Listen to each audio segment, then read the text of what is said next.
Dans cet épisode très chargé en émotions, plusieurs histoires s'entremêlent autour de la famille, des choix de vie, des blessures du passé et des espoirs du futur. Tout commence avec Hjalsn, le père de Snar, qui décide soudainement d'arrêter ses activités dans l'hôtellerie. Cette décision surprend tout le monde, surtout son fils, qui ne comprend pas ce revirement. Hjalsn, fatigué, veut tourner la page, quitte à laisser derrière lui un projet encore rentable. Il refuse de s'expliquer davantage, ce qui crée des tensions dans la famille. Snar, de son côté, doit faire face à ses nouvelles responsabilités après son mariage avec Denise. Leur relation débute dans un climat d'ajustement, ils se découvrent au quotidien, partagés entre moments de tendresse maladroite et silence plein de doutes. Même si on sent qu'ils tiennent l'un à l'autre, le couple reste fragile. Pendant ce temps, du côté de la famille de Denise, les choses ne sont pas plus simples. Sa mère, Nuran, accompagnée d'Ahu et de Tekin, rend visite à la famille de Snar. L'ambiance est tendue. Nuran reproche aux parents de Snar d'avoir précipité le mariage, comme pour cacher quelque chose. Elle se demande si Denise n'a pas été poussée à se marier sans vraiment avoir son mot à dire. Malgré les échanges polis, la méfiance est palpable. Tekin, lui, s'inquiète plutôt de ses investissements. L'arrêt du projet hôtelier représente une perte d'argent pour lui. Hjalsn lui promet qu'il pourra récupérer son argent dans un nouveau projet de construction d'hôpital. Tekin hésite mais semble prêt à lui faire confiance. Dans un autre fil de l'histoire, Denise découvre que son père est retombé dans ses vieilles habitudes, le jeu. Elle reçoit un appel qui révèle qu'il a encore mis la famille dans une situation délicate. Bouleversée, elle l'affronte. La scène est forte, elle lui rappelle toutes ses erreurs passées, sa lâcheté, ses promesses non tenues. Malgré tout, Denise ne veut pas faire souffrir sa mère, alors elle décide de garder le secret. Elle choisit encore une fois de porter seule le poids de cette trahison. Dans la maison conjugale, Denise et Snar essaient de construire quelque chose de nouveau. Une scène touchante montre Snar offrant un collier à Denise, pour lui redonner le sourire. Elle est émue, mais reste sur la réserve. On comprend qu'elle a envie d'y croire, mais que ses blessures sont encore trop fraîches. Puis, lors d'une séance photo organisée par Kemal, le frère de Denise, le couple se rapproche. Ils partagent des moments complices, des regards tendres, des sourires sincères. On sent que quelque chose renaît entre eux, même si ce n'est encore qu'un frémissement. Mais les tensions ne disparaissent jamais complètement. Une scène amusante mais révélatrice montre le couple se disputant gentiment pour savoir qui dormira sur le canapé. Denise insiste pour ne pas prendre le lit. Snar veut lui céder. Ils finissent par trouver un compromis un peu ridicule mais touchant. Cette scène montre qu'ils apprennent encore à cohabiter, à se faire confiance, à poser les bases d'un vrai couple. Pendant ce temps, dans les coulisses, Ahu continue ses petits jeux d'influence. Elle surveille, manipule, essaie de garder la main sur les événements. Elle cache d'ailleurs un lourd secret, l'enfant que tout le monde pense être celui d'un des couples ne l'est peut-être pas vraiment. Ce mensonge pourrait tout faire basculer s'il venait à être révélé. De son côté, Denise travaille sur un projet de design avec Mère. Leur collaboration est fluide, créative, inspirante. Ils créent ensemble une robe, et Denise retrouve peu à peu confiance en elle. Mère l'encourage, la pousse à croire en son talent. Ce travail artistique lui permet d'exprimer ce qu'elle ne dit pas avec des mots. C'est aussi une manière de se reconstruire. En fin d'épisode, Denise découvre une photo prise par son frère, elle y voit son propre regard, illuminé d'une lueur qu'elle pensait perdue. Ce petit détail la bouleverse. Peut-être que le bonheur est encore possible. Peut-être qu'elle peut enfin envisager un avenir. Dans la pièce voisine, Snar l'observe en silence. Il comprend qu'il a encore beaucoup à prouver, mais il est prêt à essayer. L'épisode se termine sur cette note douce amère. Les personnages portent tous des blessures, des espoirs, des regrets. Mais malgré tout, chacun semble prêt à avancer, à essayer, à aimer encore, d'une manière ou d'une autre. L'épisode 28 débute dans une atmosphère tendue mais familière. La maison Kokabé, silencieuse en apparence, résonne de murmures, de regards échangés, de jugements retenus. Le mariage récent de Denise et Snar n'a pas eu l'effet d'apaisement attendu, bien au contraire. Dès les premières minutes, la distance entre les deux jeunes mariés saute aux yeux, ils ne partagent pas le même lit. Denise dort encore sur le canapé, et Snar dans la chambre. Ce choix, initialement pris pour se donner du temps, commence à susciter des interrogations, voire des critiques, notamment chez les membres plus conservateurs de la famille, comme Ezin. Elle ne comprend pas, ou feint de ne pas comprendre, comment un couple marié peut vivre ainsi à distance. Pour elle, c'est une anomalie, presque une faute. Elle en fait part à haute voix, ce qui place Denise dans une position inconfortable dès le matin. Malgré cela, Denise essaie de garder le cap, ce jour-là est crucial pour elle. Elle s'apprête à présenter ses créations à Madame Leila, une figure influente du milieu de la mode. Elle espère enfin pouvoir imposer son nom et affirmer son identité professionnelle, loin de l'image que les Kokabé veulent lui imposer. Sa mère, Nuran, bien qu'un peu inquiète, l'encourage de tout cœur. Elle sent que sa fille porte beaucoup de choses sur ses épaules, entre la pression du mariage, les attentes familiales et ses propres rêves. Pendant ce temps, dans la cuisine, Suzanne organise le petit déjeuner familial à sa manière, rigide, autoritaire. Elle veut que tout soit parfait, surtout depuis que Denise fait partie de la famille. Mais son attitude cache mal une forme de rejet à peine dissimulée. Elle parle sèchement, donne des ordres, corrige les moindres détails. Quand Denise arrive en retard pour le petit déjeuner, l'atmosphère se glace. Les uns en profitent pour lui faire remarquer que, dans leur famille, on ne manque pas les repas communs. Denise, pourtant polie, se défend, elle explique qu'elle travaille, qu'elle a des obligations, mais cela ne semble pas suffisant aux yeux de ses belles-sœurs et de sa belle-mère. Seul Snar tente timidement de calmer le jeu, mais il ne va pas jusqu'à s'imposer. Femi, le patriarche, observe la scène avec attention. Plus tard, il convoque Denise dans son bureau. Il lui explique, sur un ton faussement bienveillant, qu'il souhaite qu'elle travaille au sein de la holding familiale. Pour lui, une Kokabé ne peut pas passer ses journées dans un studio photo. Cela ne correspond pas à leur image, à leur standing. Denise le remercie mais décline l'offre. Elle veut continuer à créer, à dessiner, à faire vivre sa passion dans son propre espace. Femi, contrarié, considère cela comme un affront.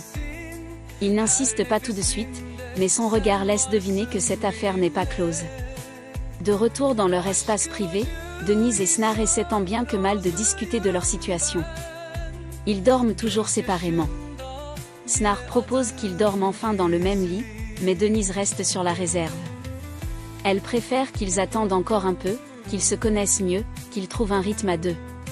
Finalement, ils acceptent un compromis, dormir dans le même lit, mais en le divisant avec des oreillers. Cette solution, aussi ridicule que touchante, marque une forme d'évolution dans leur relation. On sent que, derrière les tensions, une forme de tendresse s'installe. Pendant ce temps, d'autres intrigues secondaires avancent en parallèle. Nuran et Ezel, mères respectives, continuent de s'inquiéter pour leurs enfants. Elles observent les tensions, s'en parlent discrètement, tout en tentant de garder leur distance. Ahu, toujours aussi manipulatrice, s'immisce dans les conversations, distribue les commentaires déguisés, manipule les émotions. Elle fait croire qu'elle veut la paix, mais elle alimente le feu. De son côté, Ezin poursuit sa croisade personnelle contre Denise. Elle va jusqu'à espionner discrètement sa chambre, provoquant un incident avec le grand-père, qui la sermonne violemment. Cette scène montre à quel point les membres de cette maison vivent les uns contre les autres, chacun défendant ses intérêts, ses frustrations, ses jalousies. Dans une autre partie de l'épisode, un événement crucial survient. Alors que Denise s'apprête à présenter ses créations à Madame Leila, un incident met tout en péril, quelqu'un a renversé du café sur ses dessins. On ne sait pas si c'est un accident ou un sabotage. Denise est bouleversée. Mère, fidèle à lui-même, fait tout pour sauver ce qui peut l'être. Il tente de rattraper les erreurs, de redessiner, de restaurer les croquis. Leur collaboration se révèle précieuse. Malgré l'incident, Leila finit par admirer leur travail, reconnaissant le talent de Denise. C'est une petite victoire au milieu de la tempête. En parallèle, les tensions familiales continuent de s'exacerber. Sevket, le père de Denise, continue à travailler comme chauffeur de taxi pour faire vivre sa famille. Un soir, il rentre plus tôt que prévu avec une somme d'argent importante, gagnée grâce à une course providentielle. Mais son épouse Ezel doute. Elle craint qu'il ne soit retombé dans ses travers. Sefket, blessée, tente de la rassurer, lui jurant qu'il ne veut que le bien de ses filles. Cette scène met en lumière le contraste entre la richesse des Kokabé et la fragilité de la famille de Denise, qui lutte chaque jour pour garder la tête hors de l'eau. Vers la fin de l'épisode, Denise et Snar partagent une scène plus intime. Ils lisent, discutent calmement, échangent des regards sincères. Pour la première fois, Denise semble baisser la garde. Elle s'endort dans le même lit que Snar, sans barrière. Il ne tente rien, respecte sa présence, veille sur elle. Cette confiance naissante marque une rupture symbolique avec les débuts froids de leur union. On sent que, malgré les obstacles, quelque chose de vrai est en train de naître entre eux. Mais rien n'est jamais simple dans Broken Lives. Les derniers instants de l'épisode révèlent des pensées plus sombres chez certains personnages. Ahu, notamment, semble avoir un plan en tête. Elle observe, calcule, prépare un mouvement à venir. Son regard, glacial, laisse entendre qu'elle ne laissera pas Denise prendre racine trop facilement. Ezin, quant à elle, rumine sa frustration. Elle considère que Denise ne mérite pas sa place, qu'elle est une intrusion. De leur côté, Nuran et Femi s'interrogent, ont-ils pris les bonnes décisions en acceptant ce mariage? Quel prix auront-ils à payer pour avoir essayé de forcer le destin? Enfin, dans les toutes dernières minutes, un détail frappe, Snar regarde Denise dormir et murmure quelque chose qu'on ne comprend pas totalement. Mais son regard est clair, il est amoureux. Pas d'un amour de façade ou de circonstance, mais d'un amour profond, construit sur le respect, la patience, la douleur partagée. Denise ne le sait pas encore, mais elle est en train de devenir le centre de son univers. Elle, de son côté, dort paisiblement pour la première fois depuis longtemps. Et pendant que la nuit tombe sur le manoir Kokabé, chacun reste seul avec ses pensées, ses regrets, ses désirs cachés. L'épisode s'achève sur un silence lourd de sens, où l'amour, la peur et le pouvoir se mêlent dans un équilibre précaire.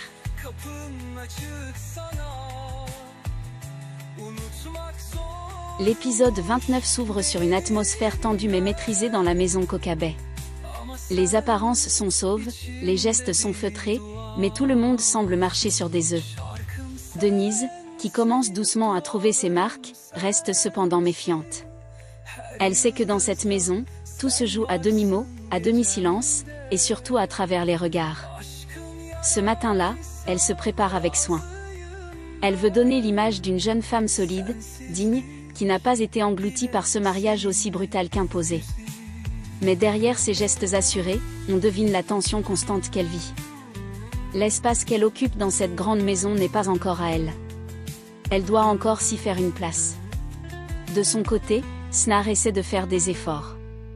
On le sent partagé. Il est amoureux de Denise, c'est visible, mais il ne sait pas toujours comment le montrer. Leur relation reste fragile. Ils dorment dans le même lit depuis peu, mais ce rapprochement n'a pas encore complètement effacé la distance émotionnelle entre eux. Snar veut accélérer les choses, montrer qu'ils peuvent vivre comme un vrai couple, mais Denise a encore besoin de temps. Elle avance, mais prudemment, avec lucidité. Elle refuse de se perdre dans des gestes tendres qui ne seraient pas accompagnés de véritables preuves de confiance. Le quotidien dans le manoir continue de tourner autour des rituels familiaux. Le petit déjeuner est toujours un moment stratégique, où se mêlent les obligations sociales, les remarques passives-agressives et les regards de travers. Ezin, comme toujours, joue sa partition de femme outrée par la présence de Denise. Elle ne se cache plus pour faire sentir son mépris. Elle estime que Denise n'est pas à la hauteur de son statut de belle-fille de la famille Kokabé. Ahu, plus subtile, continue son jeu d'influence. Elle manipule doucement les autres femmes de la maison, susurre des doutes, amplifie les petites erreurs. Elle se positionne comme la gardienne des traditions, mais en réalité, elle défend surtout ses propres intérêts. Malgré cette atmosphère pesante, Denise poursuit son travail avec Mère. Ils avancent ensemble sur de nouveaux croquis. Leur collaboration est fluide, professionnelle, mais aussi émotionnelle. Denise trouve dans cette activité une forme d'échappatoire. Créer, dessiner, manipuler les tissus, tout cela lui permet de rester elle-même. Mère, de son côté, continue de la soutenir sans condition. Il est son allié, son repère dans un monde où tout semble vouloir l'effacer. Le projet sur lequel il travaille commence à attirer l'attention, ce qui donne à Denise l'espoir qu'elle pourrait, un jour, s'imposer dans ce milieu à sa manière. Pendant ce temps, à la maison, une nouvelle ligne de tension se dessine entre Suzanne et Femi. Suzanne, bien qu'habituée au silence et à l'effacement, commence à montrer des signes de fatigue. Elle observe Denise avec un œil ambivalent. D'un côté, elle la voit comme une menace à l'ordre établi, de l'autre, elle reconnaît sa force. Elle ne peut s'empêcher d'admirer cette jeune femme qui, malgré tout, tient tête à leur monde. Femi, de son côté, reste attachée aux traditions. Il veut que Denise se conforme, qu'elle arrête de travailler, qu'elle rentre dans le moule. Il multiplie les petites remarques, les décisions imposées, les mises en garde. Mais Denise ne cède pas. Elle l'écoute, mais ne se laisse pas faire. Dans un moment de calme, Denise et Snar échangent quelques mots sincères. Il lui demande comment elle va, ce qu'elle ressent. Elle hésite, puis lui confie qu'elle se sent étrangère dans cette maison. Elle ne parle pas de haine, mais de solitude. Snar, touché, lui promet qu'il fera tout pour la soutenir. Il tente de la rassurer, de lui montrer qu'elle n'est pas seule. Pour la première fois, on sent que les deux commencent à se comprendre un peu mieux, à dépasser les malentendus. Ils partagent un moment d'intimité simple, sans gestes déplacés, sans obligation. Juste deux êtres qui apprennent à s'apprivoiser. Mais cette paix fragile est vite troublée par une nouvelle manœuvre des uns. En fouillant parmi les affaires de Denise, elle trouve un ancien carnet de croquis. Elle en parle à Femi, prétendant qu'il contient des éléments compromettants. Femi, sans même vérifier, convoque Denise pour l'interroger. La confrontation est tendue. Denise garde son calme, mais on sent qu'elle bouillonne. Elle explique qu'il s'agit simplement d'idées personnelles, de dessins liés à ses projets. Rien de plus. Mais Femi insiste. Il veut savoir pourquoi elle s'acharne à garder son indépendance.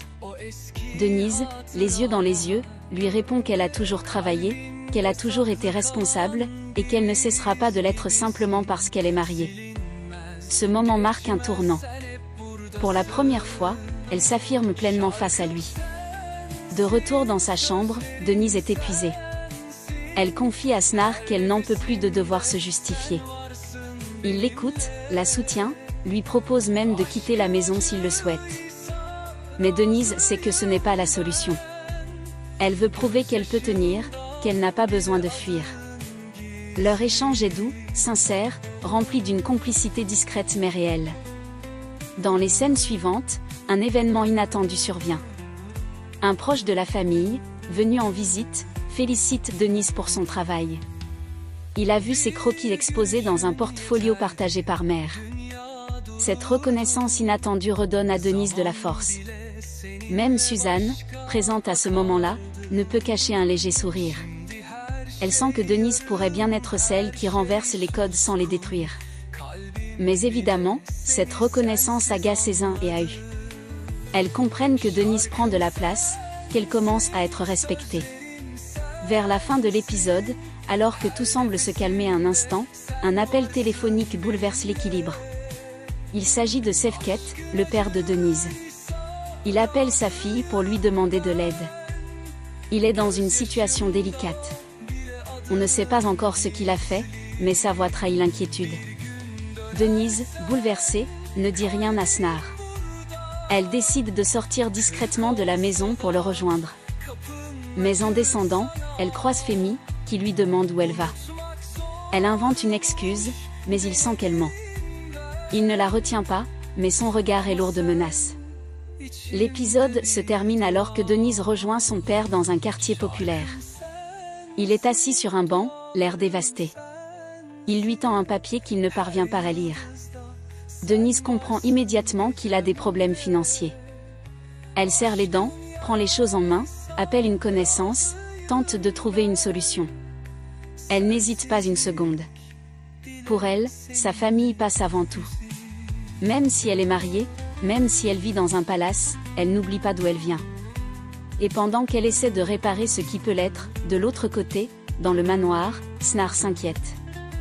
Il la cherche dans les pièces, demande au domestique, se rend compte qu'elle n'est pas là. Quand il comprend qu'elle est sortie seule, il panique. Il prend ses clés, sort à son tour. La nuit est tombée, et chacun suit sa route dans l'obscurité, Denise, pour sauver son père, Snar, pour retrouver celle qu'il aime, et les autres, qui restent dans leur château doré, prisonniers de leurs illusions et de leurs ambitions. La maison des Kokabets, imposante et glaciale, trônait dans le silence d'un matin qui semblait calme. Mais derrière ces murs élégants et ces rideaux tirés, la tension était à son comble. Les regards se croisaient sans se toucher, les voix étaient mesurées, les gestes retenus. Comme si chacun, dans cette maison, avait appris à vivre en retenue. À masquer ce qu'il ressent vraiment. Denise, fraîchement mariée à Snar, tentait de s'adapter à son nouveau rôle. Elle n'était pas née dans ce monde-là. Ce monde de tradition, d'autorité paternelle, de règles non dites. Elle s'était mariée par devoir, par pression, mais aussi par affection. Et elle voulait y croire. Elle voulait croire que l'amour pouvait naître, même dans les mariages imposés. Ce matin-là, pourtant, quelque chose avait changé. Elle avait reçu un appel d'un cabinet réputé, lui proposant un poste. Un poste taillé pour elle. L'excitation l'avait gagnée. Enfin, une chance de se faire une place, par elle-même. Elle en avait parlé à Snar, qui semblait surpris mais heureux pour elle. Du moins, en apparence. Ce qu'elle ignorait, c'est que cet appel n'avait rien de spontané. En secret, Snar avait contacté un ancien camarade pour qu'il aide Denise. Pour qu'il lui offre un poste sans qu'elle ne sache que tout était orchestré. Pendant ce temps, Leila, la belle-mère, toujours aussi élégante qu'impitoyable, observait les allées et venues de chacun. Elle avait remarqué depuis plusieurs jours les regards entre mère et Euku, une employée. Ça ne lui plaisait pas du tout. Dans sa vision du monde, les relations entre domestiques et membres de la famille n'étaient pas seulement interdites, elles étaient une insulte à l'ordre établi. Alors, sans attendre, elle convoqua Euku. « Tu es renvoyée », lui dit-elle sans lever la voix. « Madame Leila, je vous en supplie », balbutia Euku. « C'est fini avec mère. Il ne se passera plus rien. Tu as dépassé les limites. Ce manoir a des règles. Tu les as ignorées. » Euku tenta tout. Elle inventa une fausse relation avec un homme nommé Fira, demanda à ce dernier de jouer le rôle de son petit ami devant Leila. Une mise en scène désespérée pour sauver son poste. Mais Leila n'était pas dupe. Elle n'avait jamais cru au conte de fées. Dans le bureau feutré du patriarche Femi, une autre crise éclatait. Il venait d'apprendre que son fils, Yalsn, avait pris des décisions financières dans son dos. Il avait investi, déplacé des fonds, annulé des projets. Le genre de choses qu'on ne faisait pas dans cette famille sans en parler. « Depuis quand est-ce toi qui décides ici ?» lança Femi, froid comme la pierre. « J'ai fait ce que je croyais juste », répondit Yalsn. Mais Femi n'était pas homme à écouter les justifications. Il lui rappela, sans élever la voix, que le pouvoir ici n'était pas partagé. Que même si son fils gérait certaines affaires, il restait le chef de cette maison. Point final. Ce n'était pas le seul affront que Yalsn allait recevoir ce jour-là. Dans un coin discret du manoir, Ella, sa maîtresse, l'attendait. Elle venait de découvrir que le collier qu'il lui avait offert était maintenant au cou de son épouse. Un bijou qu'elle croyait unique, précieux, leur appartenant à tous deux. « Tu me prends pour quoi ? Une idiote ?» lui lança-t-elle. « Ce n'est pas ce que tu crois, » tenta-t-il. Mais Ella n'en démordit pas. Elle lui donna un ultimatum.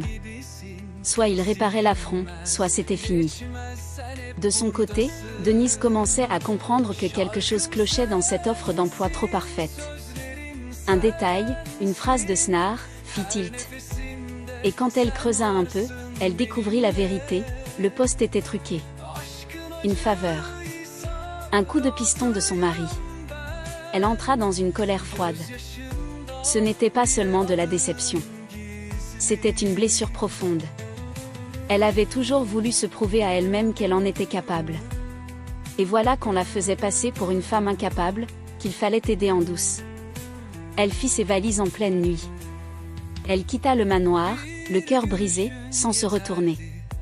Snar, paniqué, tenta de la suivre. Il l'attendit sous la pluie, devant la maison de sa mère.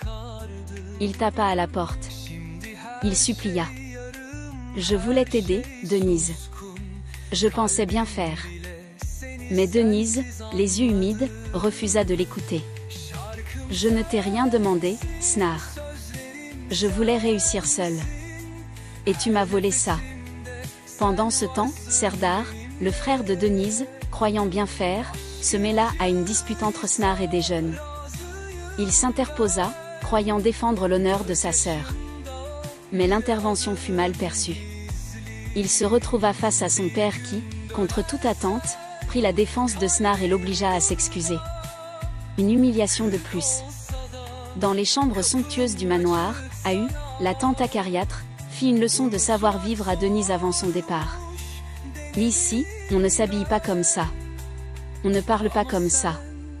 Tu dois représenter la famille. Mais Denise, malgré la colère et la tristesse, resta digne. Je suis comme je suis. Je ne deviendrai pas une autre. Dans la nuit, Suzanne, la sœur de Yalsn, confia à son père qu'elle sentait une tension grandissante entre Denise et Snar. Mais Femi resta stoïque. Ils doivent régler ça seuls. Mère, quant à lui, errait dans la maison, le regard vide. Il ne comprenait pas pourquoi Eku l'évitait. Pourquoi elle agissait comme s'il n'avait jamais rien partagé. Il ignorait le sacrifice qu'elle faisait pour protéger son avenir. Plus tard dans la nuit, alors que Denise dormait enfin, ou faisait semblant, Snar frappa à nouveau à la porte. Cette fois, elle accepta de le voir. Ils parlèrent longuement, debout dans l'entrée. Il tenta de s'expliquer. « Je suis désolée. Je te jure que je voulais juste que tu sois heureuse. Mais tu m'as fait passer pour une incapable, répondit-elle. Et ça, je ne peux pas le pardonner. » Il baissa les yeux. Elle aussi. Les silences en disaient plus que les mots. Finalement, elle accepta de rentrer au manoir, mais mit une distance claire. Ne crois pas que tout est oublié. Le lendemain, tout reprit comme si de rien n'était. Les domestiques nettoyaient, les dames prenaient le thé. Mais l'équilibre avait changé. Leila, toujours aussi dure, affirma son pouvoir. Eku était parti. Mère était silencieux. Yalsn marchait dans les couloirs, pensif, humilié par son père et rejeté par sa maîtresse. Femi, lui, observait le tout, maître du jeu. Et Denise, forte de sa douleur, reprenait sa place, le menton haut. Elle avait perdu une bataille, mais pas la guerre.